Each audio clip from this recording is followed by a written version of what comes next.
The landscape of professional women's basketball has transformed into an absolute pressure cooker, where competitive fire, unprecedented media coverage, and raw personal rivalries have pushed the game to a dangerous breaking point. What used to be standard regular season battles have suddenly devolved into high-stakes physical encounters that resemble full-contact combat sports far more than fluid basketball. Millions of eyes are watching every single game, with ratings reaching figures never before seen in the sport's history. But the real storyline driving conversation isn't just who is winning on the scoreboard. It's the escalating hostility, the uncalled physical hits, and the growing sense that the game on the floor is spiraling completely out of control. When you combine massive financial investments, brand endorsements, and unprecedented public scrutiny, every hard foul suddenly carries the weight of a multi-million-dollar narrative. The entire league has felt like a ticking time bomb waiting for a spark, and that spark finally detonated in a clash that sent shockwaves through every corner of the sports world. For months, tension had been building under the surface as veteran players and aggressive defensive specialists sought to assert their dominance over the league's new wave of superstars. Officiating crews found themselves caught directly in the middle, struggling to establish consistent boundaries while allowing the players to play with natural physical intensity, but allowing total freedom of movement. Wnba turned into a slippery slope where subtle pushes, hidden elbows, and late shoves became standard defensive strategy. Fans watching at home began calling out referees for failing to protect players before a catastrophic injury occurred. While media outlets fueled the fire by highlighting every single controversial contact frame by frame, the environment was primed for chaos, needing only two explosive personalities to ignite a public nightmare for league executives. That exact moment arrived when Dijonai Carrington stepped onto the court ready to set a tone against her opponents. Carrington has built an unquestioned reputation across basketball as one of the most athletic, physical, and relentless defenders in the game today, never shying away from getting deep into a ball handler's personal space. Her playing style relies on suffocating pressure, hand-checking, and mental warfare designed to throw opponents completely off their rhythm before they can get comfortable. However, her aggressive approach has drawn continuous controversy throughout the season, with critics pointing to numerous incidents where her physical contact crossed the line into unnecessary and dangerous territory. On this particular night, Carrington met her absolute match in Sophie Cunningham, a player who embodies the exact same fearless, unapologetic enforcer mentality on the floor. Sophie Cunningham is widely considered one of the toughest competitors in professional basketball, a player who actively thrives in hostile environments and refuses to let anyone intimidate her or her teammates. Throughout her career, Cunningham has built a cult following for her willingness to dive for loose balls, set hard screens, and immediately stand up to anyone trying to play dirty. When Carrington and Cunningham locked horns, it was immediately clear to everyone in the arena that basketball was about to take a backseat to a pure battle of wills. From the very first possession, both players were engaging in heavy off-ball jostling, shoving for position, and trading tense verbal jabs every time the whistle blew. The breaking point occurred during a chaotic sequence where a loose ball bounced toward the sideline, prompting both players to dive recklessly toward the floor in an attempt to secure possession. As they tangled up on the hardwood, Carrington delivered a sharp, heavy physical blow that made contact with Cunningham's upper body, sending her crashing hard into the floorboards in an undeniable display of aggression. Instead of staying down or waiting for the referee to handle the situation, Cunningham immediately scrambled to her feet, completely consumed by raw rage, and stepped directly into Carrington's face. The two stood chest to chest, jawing violently with veins popping as teammates and officials scrambled frantically from all directions to prevent a full-scale bench-clearing brawl from erupting right in front of thousands of screaming fans. The sheer intensity of the confrontation left the broadcast crew momentarily stunned as referees spent several agonizing minutes reviewing the footage at the official monitor to figure out how to restore order. The arena bounced back and forth between deafening boos and wild cheers, reflecting the deep divide among fans who couldn't decide whether they were watching classic throwback physical basketball or an unhinged assault that violated the spirit of the game. Technical fouls were eventually handed out, but the damage to the game's control had already been done, as the video clips swept across the internet like wildfire within minutes. Social media exploded with millions of views as sports talk shows, podcast hosts, and fans debated whether Carrington's actions were part of an intense physical play style or a blatantly dirty attack designed to cause harm. As the video went viral across every major social platform, the debate quickly evolved into a much larger conversation about player safety and the overall direction of the league's brand image. Critics argued that allowing such extreme physical targeted hits set a terrible precedent for younger fans watching the sport, creating a toxic culture where cheap shots were celebrated rather than penalized. On the other side, defenders insisted that basketball has always been a physical sport, claiming that modern fans and media members were simply soft and overreacting to routine competitive contact. But regardless of which side people took, one consensus was clear to everyone watching from the outside.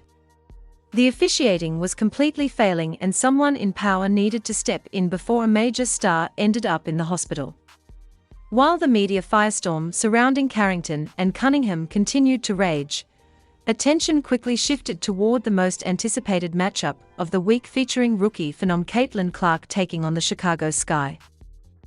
The rivalry between Clark and the Sky had already been established as the single most volatile storyline of the entire season, fueled by a long history of high-stakes college battles, media narratives, and intense physical encounters on the floor.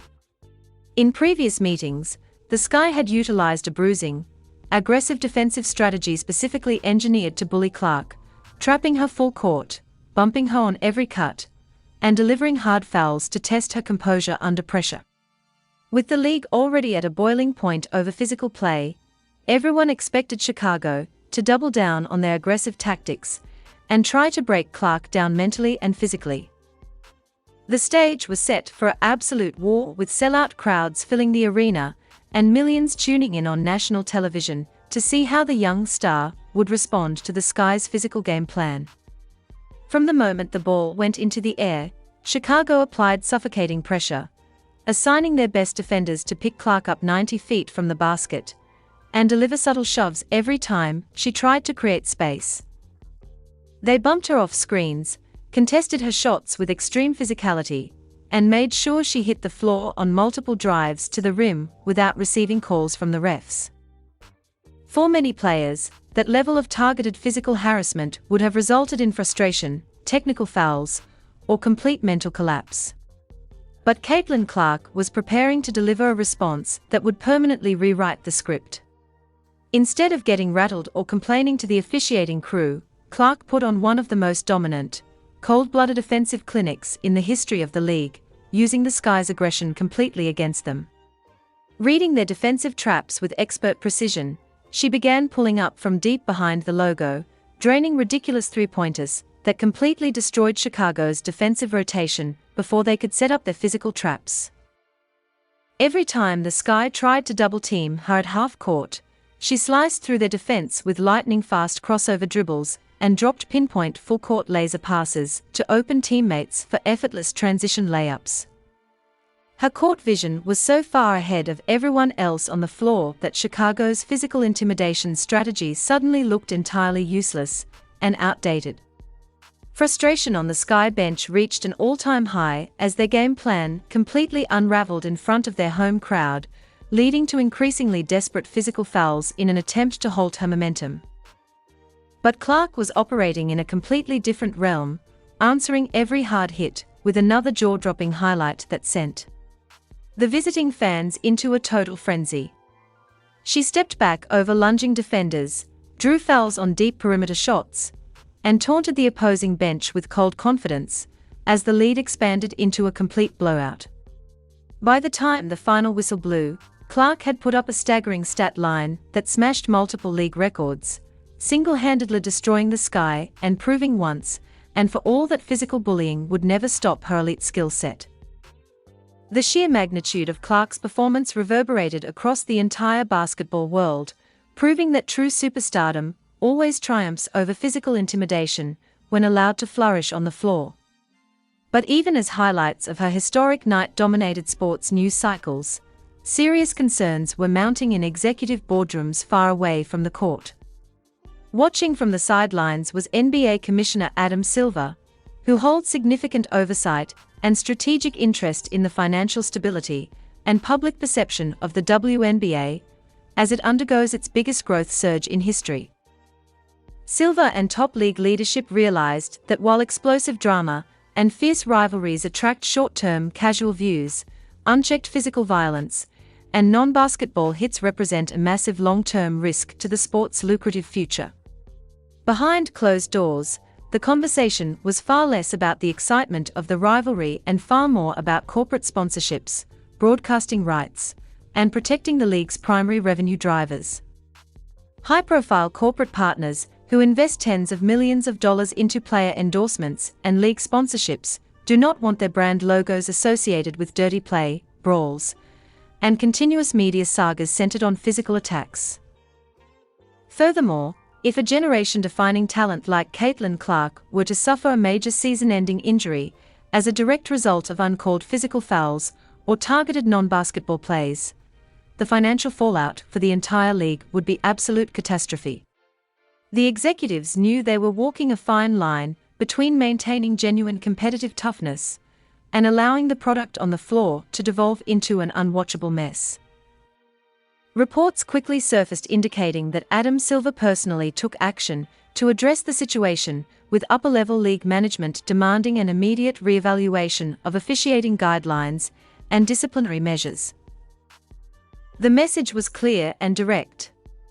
The era of allowing dangerous non-basketball contact to slide under the guise of physical defense was officially over. Memos were reportedly dispatched to officiating crews across the league, explicitly ordering referees to immediately review hard contact, hand out flagrant fouls without hesitation, and strictly penalize any deliberate physical strikes aimed at players off the ball. Additionally, the league office signaled that retroactively issued monetary fines and short-term suspensions would be handed down to repeat offenders who continue to cross the line of sportsmanship. The shift in policy was felt almost instantly across subsequent games as referee whistles became far tighter and players found themselves being held accountable for subtle shoves and non-basketball contact that had previously gone ignored.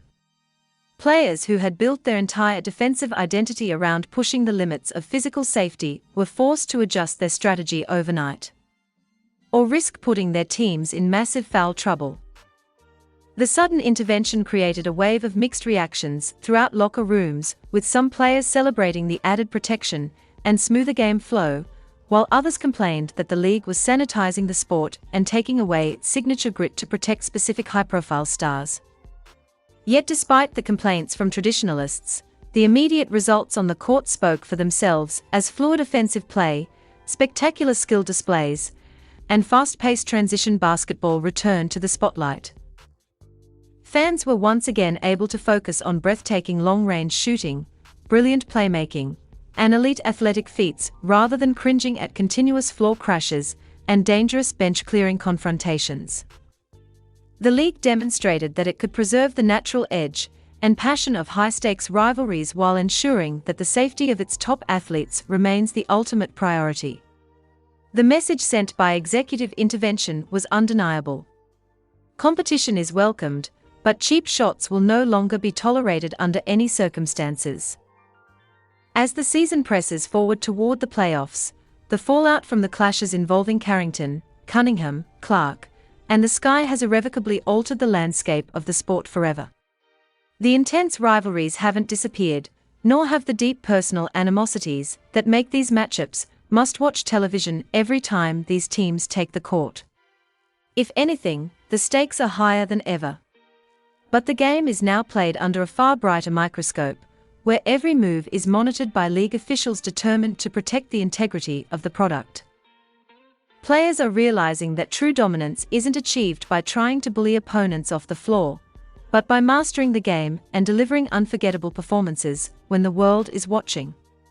The dramatic events of recent weeks serve as a powerful reminder of the delicate balancing act involved in managing a professional sports league during an era of unprecedented explosive growth. High-voltage personal rivalries and fierce physical play will always be the lifeblood that drives fan engagement and generates iconic viral moments that captivate the public imagination. But without strict boundaries and strong leadership to enforce safety, that same passion can quickly destroy everything that was built. As the league continues its meteoric rise into the mainstream media landscape, the narrative has shifted from chaotic on-court battles to a new standard of excellence where the absolute best basketball professional women's basketball can showcase their talent into an absolute pressure cooker of play, where competitive and the future of the game unprecedented media coverage and raw personal rivalries have pushed the game to a dangerous breaking point. What used to be standard regular season battles have suddenly devolved into high-stakes physical encounters that resemble full-contact combat sports far more than fluid basketball. Millions of eyes are watching every single game, with ratings reaching figures never before seen in the sport's history. But the real storyline driving conversation isn't just who is winning on the scoreboard. It's the escalating hostility, the uncalled physical hits, and the growing sense that the game on the floor is spiraling completely out of control. When you combine massive financial investments, brand endorsements, and unprecedented public scrutiny, every hard foul suddenly carries the weight of a multi-million-dollar narrative.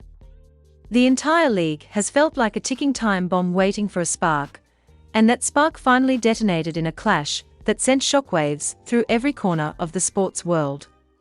For months, tension had been building under the surface as veteran players and aggressive defensive specialists sought to assert their dominance over the league's new wave of superstars. Officiating crews found themselves caught directly in the middle, struggling to establish consistent boundaries while allowing the players to play with natural physical intensity. But allowing total freedom of movement quickly turned into a slippery slope where subtle pushes, hidden elbows, and late shoves became standard defensive strategy. Fans watching at home began calling out referees for failing to protect players before a catastrophic injury occurred.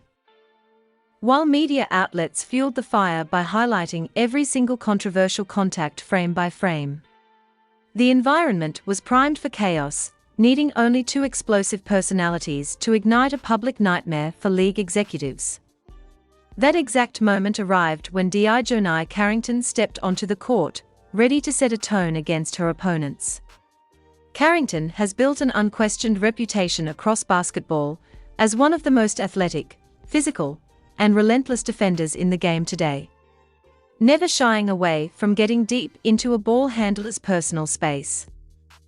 Her playing style relies on suffocating pressure, hand-checking, and mental warfare designed to throw opponents completely off their rhythm before they can get comfortable.